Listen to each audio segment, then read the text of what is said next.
Quais são os dons chamados de elocução? As profecias podem ser julgadas no dia de hoje?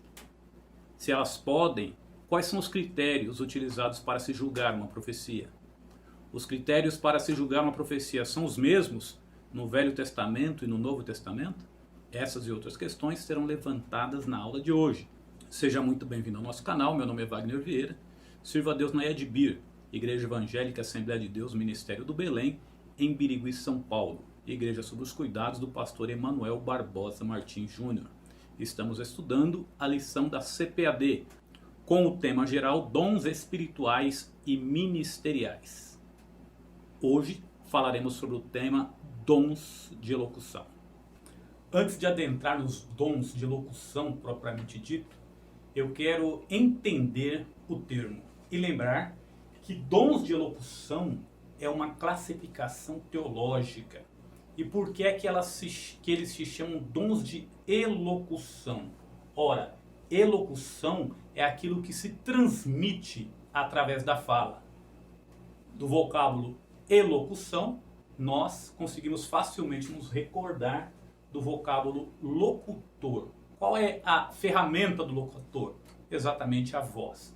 Então, esses dons eles se manifestam através das palavras. Dom de profecia, dom de variedade de língua e dom de interpretação de línguas.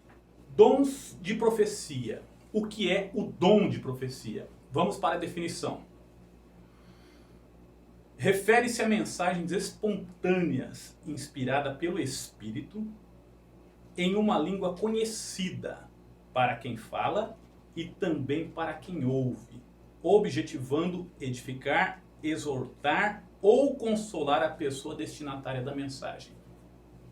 Essa definição é extremamente importante, porque a definição nos diz que é uma mensagem numa língua conhecida para quem fala e para quem ouve. Eu já recebi profecias com o seguinte teor, e não quero aqui fazer nenhuma chacota, mas profecias do tipo: eis meu filho, que eu te colocarei e fale em língua, e muitos verão e fale em língua, e tu serás e fale em língua. E quando terminou a profecia, alguém me perguntou: o que Deus falou com você? Eu falei: eu não sei. Como de fato eu não sabia, porque a mensagem ficou incompleta. Deus disse que faria alguma coisa, mas não disse o que era. Que me levaria para algum lugar, mas não definiu. Que aconteceria alguma coisa com algumas pessoas, mas não dá para saber o que é, porque a pessoa falou em língua. Então, profecia é uma mensagem esclarecedora, partindo do sobrenatural para um esclarecimento para o natural. Nós estaremos falando um pouquinho mais sobre essa questão de falar em língua durante a profecia, logo mais adiante, quando nós estivermos vendo a interpretação de línguas. Mas para que serve a profecia? Nós veremos daqui a pouco que a profecia ela traz edificação. Paulo, argumentando sobre isso, ele vai dizer que aquele que fala em língua edifica a si mesmo. Aquele que profetiza edifica a igreja. Ora, como é que a igreja vai ser edificada se não compreender a mensagem? Se essa mensagem não for completa, se essa mensagem não for inteira. E falando nisso, é importante que nós alertemos também para a questão emocional da igreja. Muitas vezes alguém se manifesta em profecia na igreja e ele começa a entregar uma mensagem. E de repente há uma manifestação por parte daqueles que estão na igreja, em glória a Deus, aleluia, oração em língua, que não se ouve o que é que a profecia está dizendo, não se ouve o conteúdo da profecia. Então nós temos que tomar muito cuidado com isso. A Bíblia vai nos dizer no livro de Atos, no capítulo 21, verso 11, que Ágabo chegou em um lugar onde Paulo estava, tomou o cinto de Paulo e disse assim: assim farão os judeus com o dono deste cinto quando ele chegar em Jerusalém. Ora, perceba que essa foi uma mensagem completa, uma mensagem de começo, meio e fim. Sabiam de quem era o cinto, sabiam quem ia fazer e sabiam com quem ia fazer. Então, profecia, ela é esclarecedora e é bom que nós entendamos isso. Ele coloca aqui Profetizar não é desejar uma bênção a uma pessoa. Por exemplo, alguém pode dizer assim: eu profetizo sobre a sua vida bênção financeira, eu profetizo sobre a sua vida bênção da saúde. Então nós já vimos que profecia é uma mensagem e não um desejo. Claro que alguém pode, por autoridade divina, profetizar alguma coisa nesse sentido de bênção financeira, de bênção de saúde, não resta dúvida nenhuma. Mas nós estamos falando aqui que a profecia, ela é uma mensagem, então devemos tomar cuidado com isso. Ele coloca aqui ainda, o comentarista coloca aqui ainda, que existem muitas aberrações concernente ao uso incorreto do dom de profecia e muitas pessoas que até sofrem as consequências por isso. Eu e minha esposa, nós aconselhamos casais, e um dia desses uma pessoa me ligou para minha esposa, aliás, uma mulher ligou para minha esposa, dizendo o quanto ela estava sofrendo dentro do casamento, um casamento relativamente novo. E a minha esposa perguntou: mas você não observou todas essas coisas no seu marido? Você não percebeu que ele era agressivo quando vocês estavam namorando? Você não percebeu que ele tinha essas inclinações para a violência? E ela disse: eu até percebi. E até pensei em terminar o relacionamento. Mas algumas profecias me impediram de fazer isso. Então, nós temos que entender o que é a profecia, o conteúdo da profecia.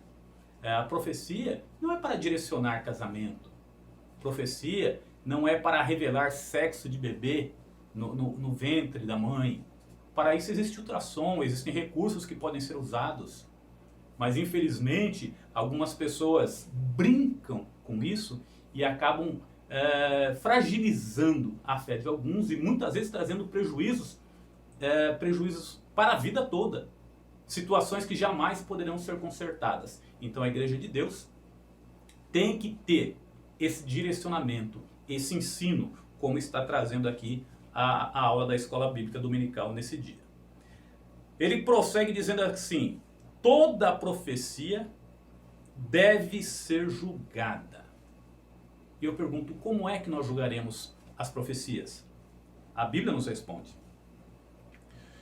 Em Deuteronômio, no capítulo 13, vai dizer assim: se porventura um profeta disser prever um sinal, e esse sinal se cumprir, e esse profeta disser: vamos e sirvamos a outros deuses, não os sigais. Então perceba que em Deuteronômio 18 vai dizer assim: assim vocês vão saber se o profeta que falou a minha palavra, se essa palavra se cumprir. Mas, complementando isso, vai mostrar que nós devemos julgar também a vida desse profeta. Não basta julgar a profecia, deve-se julgar a vida do profeta. Se essa profecia ela não se cumpre, é claro que não foi Deus que falou. Se essa profecia está em desacordo com o restante da Bíblia, porque os 10 mandamentos, dentre os 10 mandamentos tem um que diz que nós não devemos adorar outros deuses. Então como que um profeta pode predizer um sinal, esse sinal se cumprir, e nós não devemos nos admirar pelo fato do sinal se cumprir, porque Paulo disse que Satanás tem poder até para se transformar em anjo de luz. Então esse sinal se cumpre, mas essa pessoa chama: vamos adorar outros deuses? Esse era o ponto para o Velho Testamento. Para nós não é diferente, porque se nós formos analisar, esse profeta estava convidando alguém para descumprir a Bíblia. Nos dias de hoje, nós temos que analisar isso. O profeta verdadeiro, ele cumpre a Bíblia. E a mensagem dele não pode estar em desacordo com o restante da palavra. O subtópico segundo vai nos falar sobre a relevância do dom de profecia. O dom de profecia é extremamente importante. Se a igreja está na terra hoje, se a igreja está presente hoje, a igreja necessita de edificação. E uma das formas de edificar a igreja é a profecia. E onde tem profecia, deve haver julgamento. Exatamente pelo fato de ter muitas fontes de onde uma profecia pode se originar. No subtópico terceiro, quando ele coloca o propósito da profecia, ele faz um comentário aqui que existem muitas igrejas que são conduzidas por profecia. Isso porque existe uma confusão sobre a autoridade do profeta do Velho Testamento e do Novo Testamento. No Velho Testamento, o profeta tinha uma autoridade que não existe nos dias de hoje. 3 autoridades existiam: o profeta, o rei e o sumo sacerdote. Essas pessoas escolhidas por Deus eram ungidas com azeite e a partir de então eles passavam a desempenhar as suas funções. Da mesma forma como não existe um rei, há uma pessoa que preside a igreja, que administra a igreja, ele não é o rei da igreja. E o seu alcance é local. Da mesma maneira, o profeta, aquele que tem o dom de profecia, a sua autoridade não é comparada ao profeta do Velho Testamento, onde o seu alcance era nacional. Ele era escolhido por Deus e era derramado azeite sobre ele. Muitas vezes, por confundir essa autoridade, muitas pessoas dentro das igrejas dão mais crédito ao que fala aquele que tem o dom da profecia do que o próprio pastor que está ensinando a igreja. Por que é que o profeta tinha essa autoridade? Porque eles não tinham a palavra escrita. A palavra ainda estava em desenvolvimento. Para o Novo Testamento, a autoridade maior que nós temos para dirigir os passos da igreja é a palavra de Deus. Tópico 2, variedade de línguas. O comentarista define da seguinte forma: é a habilidade de falar uma língua que o próprio falante não entende, para fins de louvor, oração ou transmissão de uma mensagem divina.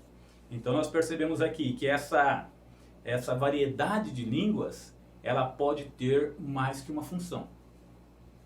Quando essa função é no sentido de louvor e oração, está edificando o próprio falante. Ele está falando em outras línguas e ele está sendo edificado em forma de louvor, em forma de oração. Quando ele transmite uma mensagem, ele então está edificando a terceiros. Mas perceba que a habilidade de falar uma língua que o próprio falante não entende. Ele coloca aqui no subtópico 2 qual a finalidade do dom de variedade de línguas. Ora, em 1 Coríntios 14, 4, Paulo vai dizer que aquele que fala em língua, ele edifica-se a si mesmo. Basta nós seguirmos a mesma linha de pensamento. Se aquele que fala em língua, ele edifica-se a si mesmo, aquele que fala em variedade de línguas, também edifica-se a si mesmo. Qual a diferença? A variedade. Meramente a variedade. Subtópico 3, a atualidade dos dons. Existe hoje o dom de variedade de línguas? Não só ele, mas existe também todos os dons. Enquanto a igreja estiver aqui, todos os dons, eles são atuais. Não sei se você já teve essa oportunidade de ouvir pessoas falando em idiomas que eles desconheciam. Idiomas aqui da terra. Falando idiomas que eles não conheciam e de repente alguém que conhece o idioma se manifestar e dizer em que idioma aquela pessoa está falando.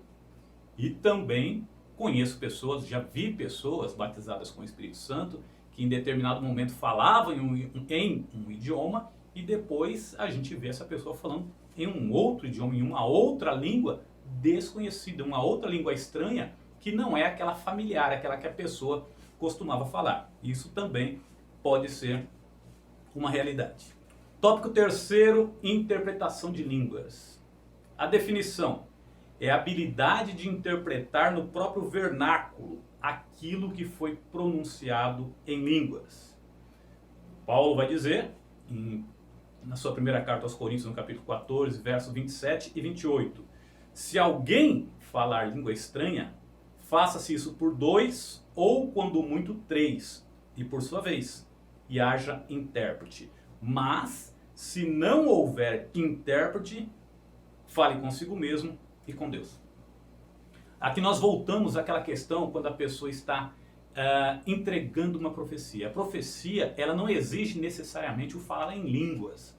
A pessoa pode chegar a entregar uma mensagem completa, por exemplo, para um falante da língua portuguesa, em língua portuguesa, sem sequer falar em línguas. Mas aqui nós percebemos uma variedade de línguas em forma de mensagem. Ou uma mensagem em forma de variedade de línguas. A pessoa está falando em línguas e há um intérprete. Paulo vai dizer assim, e se alguém falar língua estranha, faça isso por 2, ou quando muito 3, e por sua vez, e haja intérprete. Por que a necessidade de haver intérprete? Porque o próprio Paulo, dentro desse contexto, vai dizer que quando há intérprete, a igreja é edificada. E se não houver intérprete, que fale consigo mesmo e com Deus. O que é esse falar consigo mesmo? É baixar o tom. Não existe a necessidade de uma igreja inteira, todos falando em língua, em um tom muito alto, de maneira que não se ouve nada. A pessoa pode falar em língua ali baixinho, ele com Deus. Para quê? Para que se houver intérprete para algum outro que está falando em língua, todos possam ouvir. Subtópico 2. A diferença entre dom de interpretação e o dom de profecia. O dom de interpretação de línguas, ele necessita de uma outra pessoa. No caso da profecia, não existe a necessidade de um intérprete, a menos que essa profecia se dê em forma de variedade de línguas. A pessoa está falando em línguas e o outro está interpretando, ou mesmo a própria pessoa. A pessoa pode, foi isso que nós dissemos no começo, quando falamos acerca de profecia. A pessoa pode estar falando em língua e Deus dar para ele a própria interpretação daquilo que foi dito. Concluímos então que os dons espirituais, eles são atuais, eles são para hoje. Enquanto a igreja estiver aqui na terra, os dons hão de acompanhar a igreja. Se você gostou dessa aula, não se esqueça de deixar aquele like, de se inscrever no nosso canal, acionar o sininho das notificações para você ficar informado de tudo que acontece por aqui. Não se esqueça também de deixar o seu comentário, nós lemos todos os comentários. Que o Senhor Deus te abençoe e até a próxima.